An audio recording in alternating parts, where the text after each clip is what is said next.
Okay, so we're officially starting this meeting. I'm sorry that there are not enough attendees from the project. Okay, I see we have now 3. Okay, I think it's all. Morphia is also from M2R? Yes. Okay. I'm a colleague with Mike. So we only have you guys there and us. So this is basically we are presenting here. This is 8.3. No, it's deliverable 8.3, but the work in the 8.2, right. So this is we're making here presentations of 2 of the deliverables for work package 8 that were planned for month 12. The deliverables are other, so they need to be demonstrated. So this is the official demonstration, and I'm recording it to make it also a tangible deliverable. Ina will present deliverable 8.3 for task 8.2, and then Vadim and Idan will demonstrate deliverable 8.5 for task, which is 8.3, right? Task 8.3. Okay, so Ina, yeah. If you have any questions, you can make noise and raise your hand. It's okay, right, Ina? To make noise? Yeah, sure. Okay. Okay, so I'm going to talk a little bit about complex event processing and its implementation on top of Storm. And I'm going to talk about Aidima use case, which we used for initial implementation and demonstration of the capabilities of CEP on top of Storm. And you can stop me at any point and ask questions if you have any. So I would like to go over the following topics. I'm going to talk a little bit, just an introduction, quick introduction to what is CEP, what's its concept, high-level architecture of the distributed CEP. I'm going to talk a little bit about Aidima use case. I'm going to describe a couple of event processing agents. I'll later describe what they are from the Aidima use case implementation. And I'm going to show a quick live demo of the implementation we did based on the data which was provided by Aidima. And we can have question sessions if you will have any questions. So what is CEP? CEP, complex event processing system, is first of all an event-driven system. It reacts to events from outside world. An event is anything, any type of occurrence which happens in the real world. It can be a change at a state of a change of state of some object of interest. It can be sensor reading, for example, etc. So the CEP system is driven by events from the outside world, and it tries to, in most scenarios, single events are insignificant. So in some scenarios, you can take a single event, a sensor reading, and do some action based on this event. But in most scenarios, single events are insignificant. So CEP allows you to detect combinations of input events and to generate derived events. We call them situations. So basically, we call those patterns of events, we call them, we define them in CEP application during real time. So the domain expert sits down and decides what kind of patterns over input events he would like to detect. And then you configure the CEP engine with this application, CEP application. And in real time, what happens is that we have incoming input events from multiple event sources. And the CEP engine will try to detect those patterns on top of input events, and this will derive situations. So the what part, I call it the what part, is the definition, is the CEP application, what would my expert define. And the how part is how a CEP engine deals with those definitions during runtime to derive and detect situations. So regarding the what part, usually CEP engines have a specific programming model which allows the user to easily define a CEP application. Usually this programming model has events, it has the pattern definitions. In our case, we call them event processing agents. A pattern could be, for example, a sequence of specific events. A pattern could be an aggregation over specific events. And context. Contexts are temporal windows, for example. So when you define a pattern, you usually define it within a context. For example, you would like to detect a sequence of 3 events within a time window of 1 hour. This is an example for temporal context. And once you define all the building blocks, you can connect them into something we call event processing network. It's a combination of all the above, and it represents the full CEP application. So in this slide, we have an example of event processing network. You can see multiple EPAs. EPA is an event processing agent. It represents a single pattern, like I said, sequence, aggregation, knot. There is a pattern which is called knot when we are looking for absence of event, etc. And you can combine all those patterns into one application. And you have the event sources and you have event consumers. Event sources are the sources which provide input events. Event consumers are the applications which the CEP engine will report the derived events to, in case it detects any.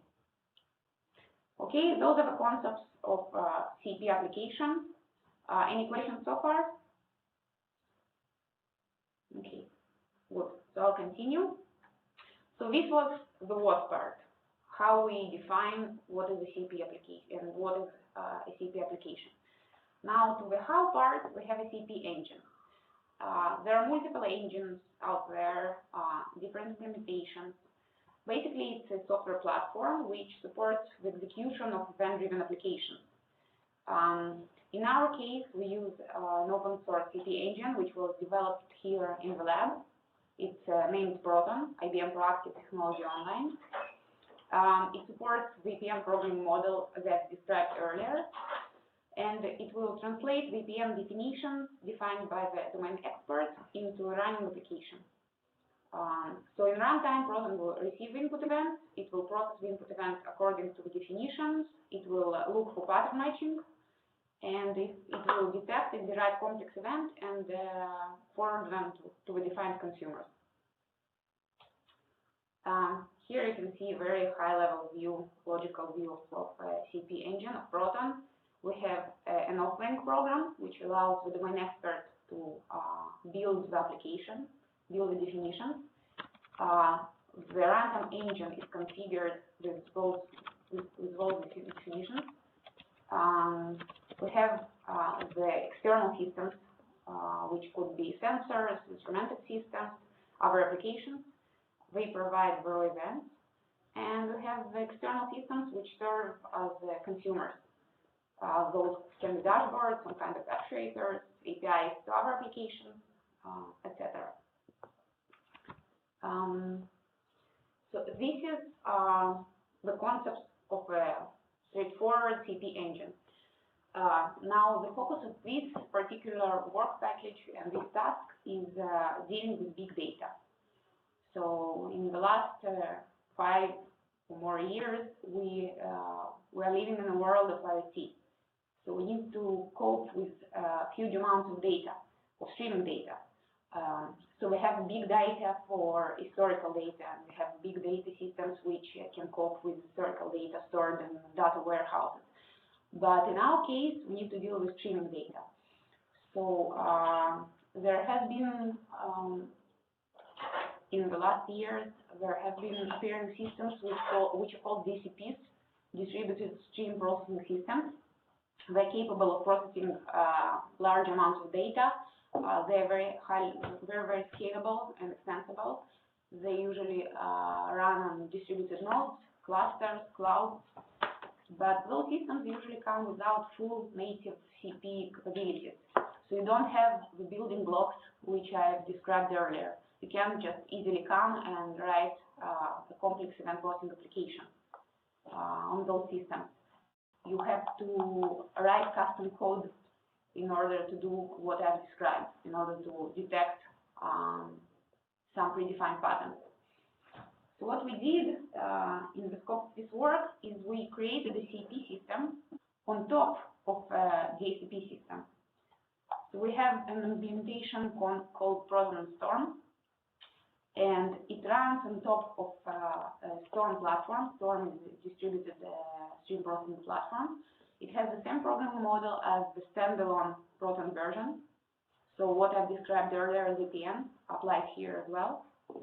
And the architecture of Proton and Storm allows transparent distribution of data streams among nodes.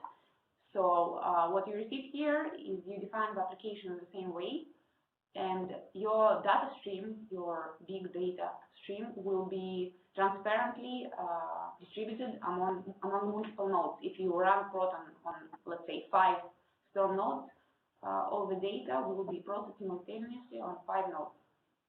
And you can scale out by adding more nodes in case you need it, in case your volumes of data increase or you need better performance. So this is the how part. So we have the CEP application. We have the distributed platform, which is capable of executing the CEP application. And what we did here is try to implement one use case from all the use cases of Symbiosis, which was the Aidima use case. We are dealing with workplace monitoring and renovation service, which comes in a bundle with manufactured furniture. And this service would like to measure both psychological, physiological, emotional factors at the office. So we have multiple sensors within the office. Per each workspace. Workspace is associated with the user. So we have sensors detecting noise levels for workspace, sensors detecting temperature, and sensors detecting pressure. So, for example, you have a chair, you have 5 or 6 sensors within a chair. Each of them detects pressure. If any of the sensors detects pressure, then it means the user is sitting. And we would like to collect the information from those sensors and detect some potential situations which might trigger, for example, which might trigger alerts, which might cause some actions. So let's look at some of the patterns the domain expert has identified as patterns of interest. They would like to monitor the temperature at the workplace, and they would like to get an alert when the temperature might cause discomfort. For example, if the temperature in the workplace is more than 27 degrees for more than 27 minutes, for 20 minutes, sorry, then we would like to trigger an alert. We would like to trigger an alert when noise level is too high. Each time noise level is above a certain threshold, we get a sensor reading. So we would like to combine those sensor readings, and we would like to alert and have more than 5 noise level alerts within, let's say, 5 minutes. That's the second pattern. And the third pattern is a little bit more complicated. We would like to get an alert when a user, a worker, is sitting for too long. The domain expert has defined that too long is user sitting for more than an hour, and during this hour he doesn't get up for more than 5 minutes. So if he sits for 20 minutes, gets up for 3, and sits for 40 more or 37 more minutes, we would like to emit an alert as well. Those are the 3 patterns we have identified together with the domain expert. And here we define something which is called event types. We define the input and the output events, the input events and the situations. We received, there is a service provided by Aidima, RESTful service, which provides the sensor readings. So we took the events which were provided by this service and stream them into our system. So we receive the sensor reading events, and we detect the high temperature alert, the noise level alert, and the user sitting more than 1 hour alert. Of course, we had to play a little bit with the data to make sure there is indeed events which can generate those alerts. So it needed user sitting more than 1 hour in order to detect this event. We also played a little bit with the timestamps because we received data of multiple days, of 2 days, I think, and we wanted to process it all in an acceptable amount of time. So we made sure to inject those events into the system pretty fast, faster than the original clearance date. So here I would like to show you how an EPM looks visually. We have defined 3 patterns: the high temperature alert, the noise level alert, and the user dynamics alert. So I define EPAs which will cause the detection of those patterns. In 2 cases, those are single EPAs. So the high temperature alert and the noise alert can be implemented by a single EPA. But in case of user sitting for more than 1 hour, because it's not such a straightforward EPA, you saw that he needs to sit, but if he doesn't get up for less than 5 minutes, then the alert should not be triggered. So it's a more complex case, and this is implemented by 3 EPAs. So this is how EPM looks. And I would like to drill down inside one of the EPAs to show you the logic. Are there any questions so far? Okay, good. So I'll show you the noise level EPA.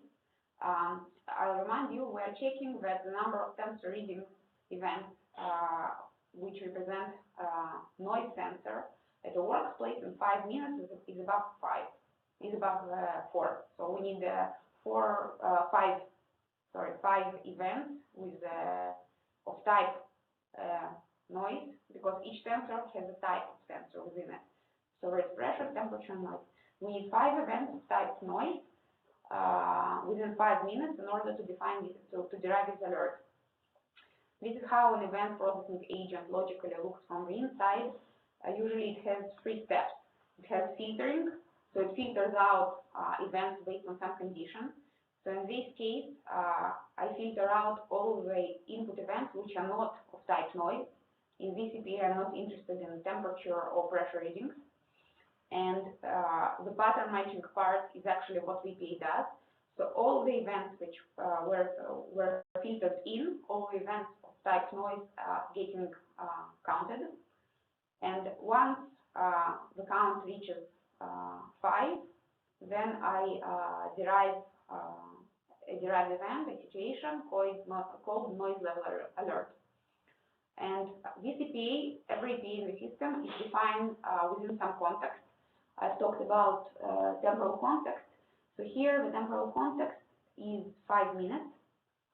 We initiate the context at the moment we receive first event of type noise, and we count a temporal window of 5 minutes. If within 5 minutes we get count more than 5, then we'll detect the situation. There are different policies applied to each EPA. I'm not going to go into this now, but it can change significantly the behavior of EPA. This is part of the programming model of EPM. Just so you know, there are different extensions, different type of behaviors for EPAs and for context. Let me ask you a question that may clarify. Yeah. The sensor reading, the streams infrastructure makes sure that the same sensor is sending the events to the same context of the event processing. So that's what I call transparency and distribution. So all the information, all the streams information which reaches the CEP engine is getting distributed based on context. Okay. transparently to the So user. if you are scaling up, So if I'm, for example, if I'm not just counting five events of task noise, I would like to do that on workspace basis. yes. So I would like to count 5 events. That's segmentation context. I haven't talked about this before. I didn't want to complicate things. But we have, in addition to temporal context, we have segmentation context. So I would like to count 5 events for the same workspace. Now what happens on top of Storm is that the same, we distribute based on the segmentation context. So all 5 events belonging to the same workplace will be sent to the same node, so they can be counted. But the overall workspaces will be context will be distributed between the nodes. Yes. So So if you have a heavy load, you want to scale it up, you add more nodes. Right. The storm underneath will make sure that things are going to the same context and not losing it. It's not Storm, it's actually our implementation of Storm, but yes, you can. Okay, because the routing of the events is done by Storm, so it should route them to the same. We use Storm capabilities of routing you implement on the level of on top to do that based on context. Okay. So yes. it is done this way. Okay. Yes, that's exactly the brains behind the system. Now regarding the alerts that you can introduce, you have many alert services, SMS, emails, different kinds of alerts. That depends on your implementation. We have some predefined protocols which we can provide. Like we can write alerts per file, and we can send them via RESTful interface to some web service. Yeah, or we can connect to GMS, for example, to messaging system. But if you would like to, it's an extendable system. If you would like to add additional type, we call them adapters. So if you would like to add additional kind of adapters, you can do that. And especially on top of Storm, you can connect it. I don't want to go on Storm architecture, but you can connect it to additional Storm components and use Storm infrastructure to distribute it further. Yes, we don't have the Aidima guys on phone here. Yeah. Unfortunately, I asked really that they will join regarding like what alerts they would like to have, for instance. Now, if email is enough for them, that's good. But maybe they want for some. For initial implementation, that's fine. Email should be enough, actually. Yeah. So far, they're just setting up the system. The service which you have described, the physiological and emotional monitoring of workspace is something new, adding as part of their offering. So they're just setting up the sensors and configuring them, and that's the first step in adding some kind of more complex. And you got some real data here. Yes, so again, I guess that email is enough because email usually triggers other notification services, usually on the phone. Actually, they haven't told us yet what kind of protocols notifications we would like to have. Maybe they just currently need it. Maybe just want to on the dashboard and see what it is. Maybe. Okay. Like I said, it's being set up, so it's not an existing service which you can connect to or something. Anybody on the call want to ask questions regarding this particular service? Currently, what we do in this demo, I'm going to talk a little bit about this in a couple of slides, but currently we just read the events from a file. This file was created by the service the Aidima use case guys have provided, and we write the events to dashboard. We have dashboard, very simple dashboard. So the dashboard, okay. Yeah, it's just for visualizing the output. So, any questions about the noise?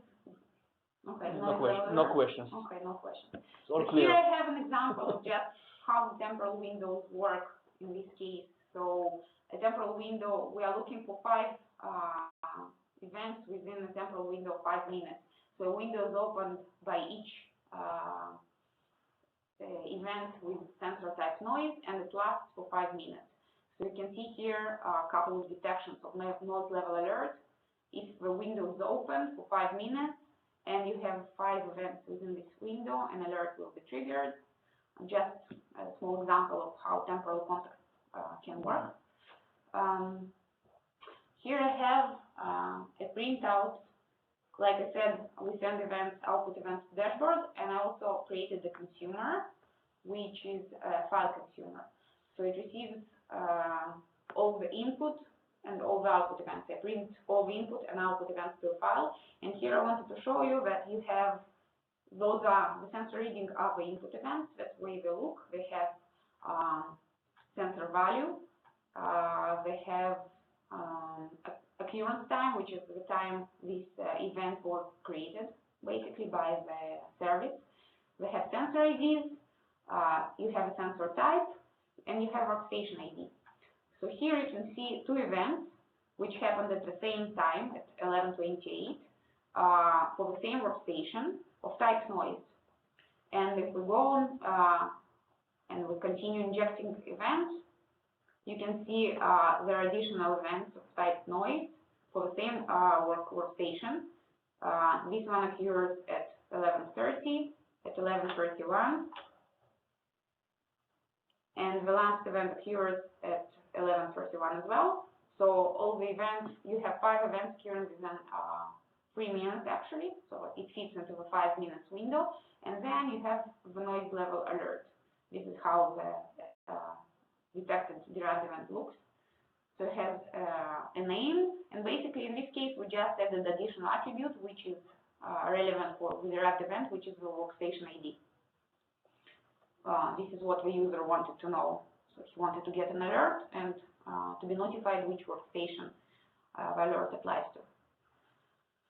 And here I have additional, I didn't want to follow it through, but if you have sensor types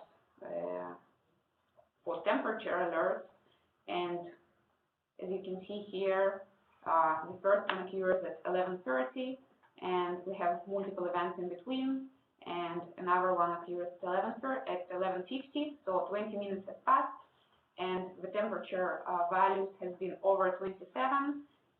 If you recall, we have another pattern which will derive the high temperature alert, and we also have user sitting more than 1 hour alert, and that's just that was a run I did to check the patterns. So I would like to show you how it looks in real time. So I'll show you the input file. Here, here how VPN looks. So once you build VPN inside the authoring tool, which is a web application we provide, you export VPN and it's exported as JSON file with different. These are the rules. Those are the rules, yeah. Okay. So you can see here inside VPN you have events, you have APIs, contexts, consumers, which are producers, which are the event sources, consumers, which are the actuators, which receive the situation, detect situations, and you provide this JSON, this application to a runtime, and it will run this application. And I have an input file, which I can't find right now, which holds the, well, I can look where it's located because it's defined in the JSON. But you showed before how it looks like, right? The input events. I'll show you the file here. It's a CSV file.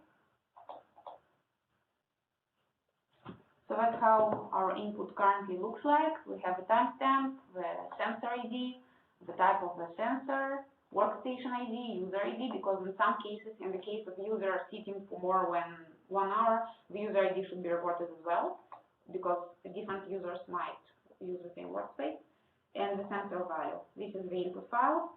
So once I run the system, it starts reading the input file and injecting the events based on the timestamp. So now you're going to run something for an hour? No, So I have a utility which can inject events at higher rate. It adjusts both the time windows inside the application, okay. Because if you inject events at higher rate, you should. So it will be less than an hour. No, I'm not going to show you an hour. I'll show you something very quickly. I'm starting the dashboard application now. You have time accelerator, right? Yes, exactly. It's called petit. So we created something which accelerates injection of events. So this is a very simple dashboard we created just for visualizing of input and output events. I can adjust the structure of table to match the input event. So in our case, you can see that it matches the event structure I just showed you. So this is the dashboard, and I'm going to run the system now. And let's go to the dashboard. You can see events being injected. We have different types of events, different types of sensors. So pressure sensors, I think, are reported each minute. Temperature is reported every 5 minutes. And noise is reported each time noise levels.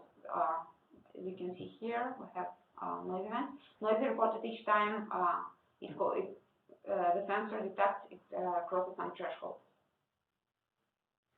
I'll pause the system. You can see that we got noise level alert for station 430. Yeah, because as you can see, let's look back. Here you can see noise level alert for this workstation, which occurred at 11:31. So we have two here, another one here at 11:31 as well. So a user can interrogate why an alert has been triggered to see. Well, he needs to know what kind of, you can add alert IDs, for example, to an alert, regional sensor IDs, yes. Or if each alert has some unique identifier, you can add those IDs and then you can see why it was triggered. But I guess the user needs to know the patterns as well. He needs to understand what he's looking for. So you can see here we had 5 noise alerts for this workstation within 3 minutes, 2 minutes, and immediately once you got 5 alerts, you got a noise level alert. If I'll continue running the system, you'll see at some point the high temperature alert and the pressure alert, but it will take a while. So okay.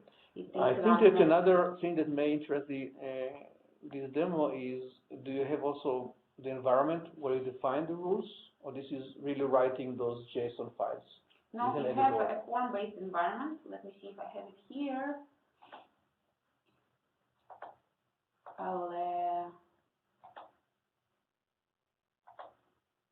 I'll just kill the dashboard. I think we are done with it. And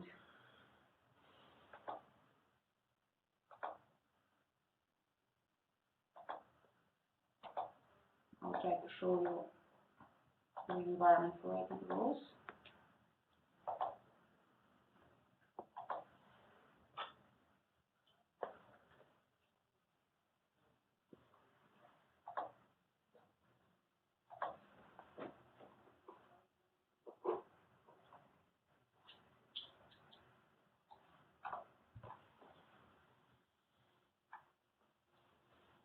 The dashboard. Oh, I see. No, this is another application. Now you have the. Yeah, you can open an existing application and you define each of the building blocks here. Okay. You can create a new one. It's form-based, like I said. I create a new event, name test, for example. I provide all the attributes, can add additional attributes. The rules that you just showed about Aidima is something you wrote. It's not written by any of the Aidima guys. No, it's something I wrote. You can import those rules here in order to update them, for example, add additional ones. And once you finish defining your application here, you can export, and then you receive the JSON file, yes, which you'll use to configure the runtime engine. But it seems like that a user like an Aidima expert could also write these rules. Yes, but you need to understand the programming. Sure. Yes. Yeah, that's the idea, to give the domain experts the. Yeah. I think that the rules that you demonstrated could be written by somebody. Yes. From Aidima assuming also. Again that he knows the building blocks. He needs to understand which kind of patterns we have. He needs to understand the connection between contacts and patterns. But that's the idea. Yeah, the idea is to give domain experts the capabilities to write it. Excuse me, sorry to interrupt you. This is Carl speaking. I have one question. I'm a bit confused at the moment. So what I've understood that this tool, which is shown right now, can be used in order to, let's say, define the producers, the consumers, and so on and so forth. And where are the rules now specified? Within this tool? So you specify everything here. The events themselves, input and output events, the rules of APIs. So if you would like, I can... One second. I think, Carl, that what Ina showed now, that form-based environment is where you are authoring the rules. This is where you're writing the rules. Yes. Okay? Now, of course, there is also how you set up the IT, how you set up the storm and everything else. I don't think that you showed anything like this, right? How to set up storm and everything. That's just how to set up. That's just how to the what part of my presentation. This is how the CEP application looks. Those are the rules. Now, once you have this, you also need to have the environment of the engine itself. You need to set up here. You need to set up storm installation and Proton on top of storm. It's pretty easily. It's pretty easy setup. But you didn't show this here. No, I didn't show. I wanted to go into the logic application, not the environment. But you don't want to show it also here. All right.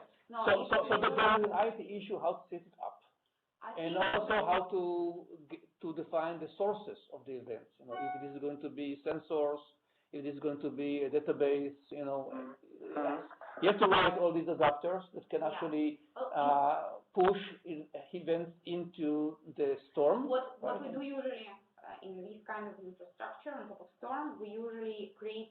There's something called a spout in storm architecture. Spout is the source of storm tuples, of storm messages. Yes. So usually what we do is we set up a spout which can read from some kind of messaging system.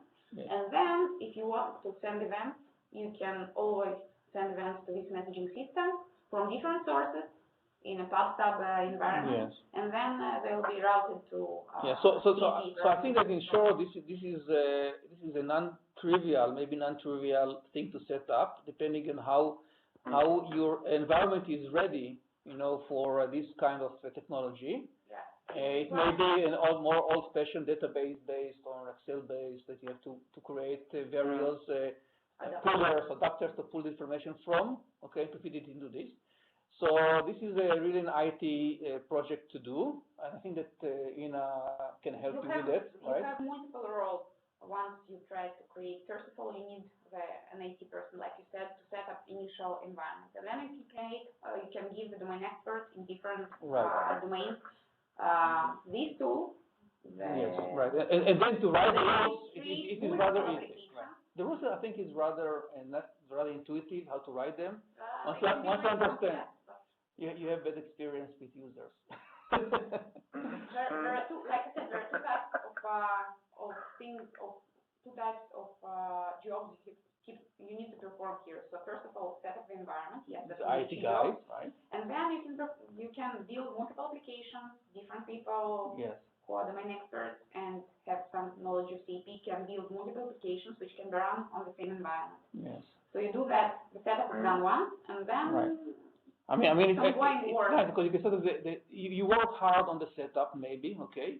Once you have it, you have the freedom to define all kinds of patterns that you find needed without having to talk to the IT guys again. I mean, you can do it yourself and write it and experiment with it and find what's unless useful. you need additional sources of information, which yes, requires changes in infrastructure, and then again you have to do some work on that side. Okay. Any other? Is it all, or you have more to say? Yeah, that's it. No, this is basically okay. So this is actually what Ina want to describe. And is there any other questions that you have here, guys?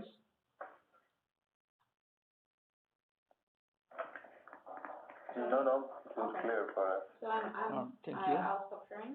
Yes. So okay, I will stop the recording for this one, and I start another one for the 8.5. Stop recording. Stop recording.